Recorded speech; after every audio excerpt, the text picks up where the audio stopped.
दर्शन के लिए आप लोग पधारे हैं। ये राम से 14 पीढ़ी पूर्व मानधाता राजा हुए हैं, शिव पुराण में उल्लेख है, जिन्होंने माँ से ने पिता से जन्म लिया था। उनकी तपस्या से ये शिवलिंग प्रकट में स्थापित लिंग नहीं है। जिस प्रकार आरती करते हम प्रण अक्षर के मध्य, ओम अक्षर के मध्य, यह तीनों एका, जय शिव ओंकारा।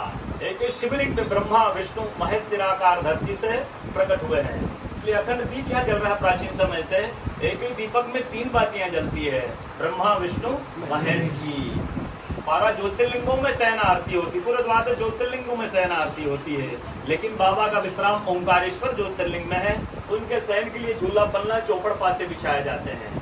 बाबा यहाँ विश्राम करके 3 बजे रातों के महाकालेश्वर जाएंगे, वहाँ स्नान करेंगे। इसलिए वहाँ का भस्म आरती प्रसिद्ध है, यहाँ का शयन आरती प्रसिद्ध है। शिव पुराण में भी कथा आती है, महिलाएं 16 सोमवार व्रत करती है, उसमें भी कथा आती है। क्या कथा आती है? प्रतिदिन भोलेनाथ आते हैं, माँ के साथ विश्राम करके सुबह ब्रह्म मुहूर्त में उठकर चले जाते हैं। एक दिन जब भोले बाबा माँ के साथ पधारते तो माँ पुजारी से पूछती, पुजारी हम विश्राम के लिए जा रहे हैं, चौपड़ पासे में किनकी जीत होगी? पुजारी बोलते हैं कि आज ही भोले बाबा जीतेंगे।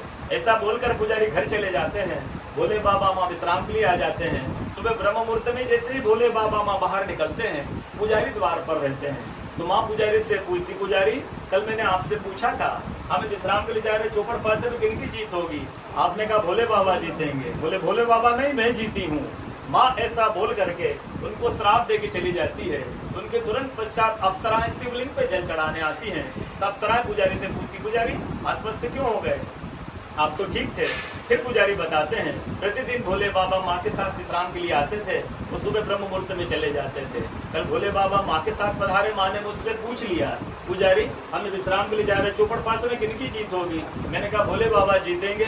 माँ जीत गई, माँ मुझे श्राप दे के चली गई। अप्सराएं बोलती, चिंता न करो, हम अंदर जाकर शिवलिंग की पूजा करके आते, फिर इसका उपाय बताएंगे। अप्सराएं अंदर जाकर के शिवलिंग पूजा करके बाहर आकर बोलती, पुजारी आप 16 सोमवार व्रत कीजिएगा, व्रत करते ही स्वस्थ हो जाएंगे, व्रत करते ही ठीक हो जाएंगे। ये वो कथा का दर्शन प्रतिदिन होता है। बोलो ओंकारेश्वर भगवान।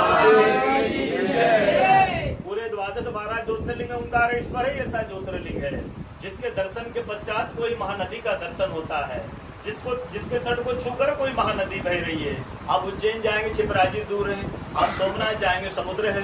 आप काशी जाएंगे, गंगा जी दूर है। लेकिन ओंकारेश्वर ही ऐसा ज्योतिर्लिंग है जिसके दर्शन के पश्चात कोई महानदी का दर्शन होता है।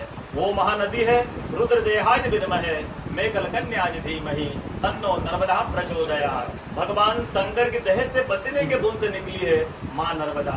भारतवर्ष में जितनी नदियां हैं, सब नदियां उत्तर दक्षिण उत्तर की ओर बहती है, लेकिन माँ नर्मदा उदय से 80 की ओर बहती है, पूरब से पश्चिम की ओर बहती है। भारतवर्ष में जितनी नदियां हैं उनमें नर्मदा ही नदी ऐसी है जिसके जितने कंकर हैं सब शंकर हैं।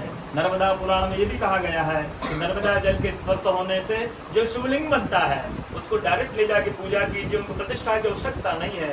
नर्मदा जल स्पर्श होने से वो स्वयं प्रतिष्ठित हो जाते हैं।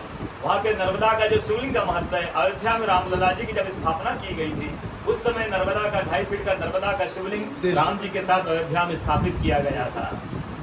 कहा गया है कि रेवा तटे तपम कुर्यात मोक्षदायिनी गंगा। कलयुग में आपको तप करना है, नर्मदा किनारे जाइए। कलयुग में आपको मोक्ष चाहिए तो गंगा किनारे जाइए। रेवा तटे तपम कुर्यात मोक्षदायिनी गंगा।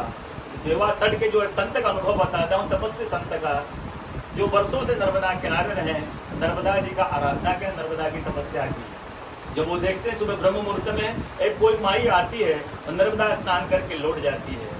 संतों को जिज्ञासा हुई, मैं वर्षों से इस माँ को देख रहा हूँ, वर्षों से जो नर्मदा स्नान करके लौट जाती सुबह ब्रह्म मुहूर्त में। कल मैं माई आएगी, माई से परिचय पूछूंगा। जैसे 3 से 4 बजे ब्रह्म मुहूर्त में माई नर्मदा स्नान करके लौट रही थी, संत ने देखा माई नर्मदा स्नान करके लौट रही है।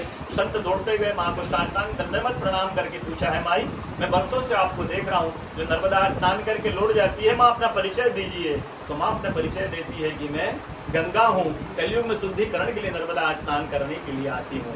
बोलो गंगा मैया की जय, नर्मदा मैया की जय। आज की कथा के आनंद की जय, भक्त और भगवान की जय, ओंकारेश्वर भगवान की जय, गुरुदेव भगवान की जय। चलो बाबू।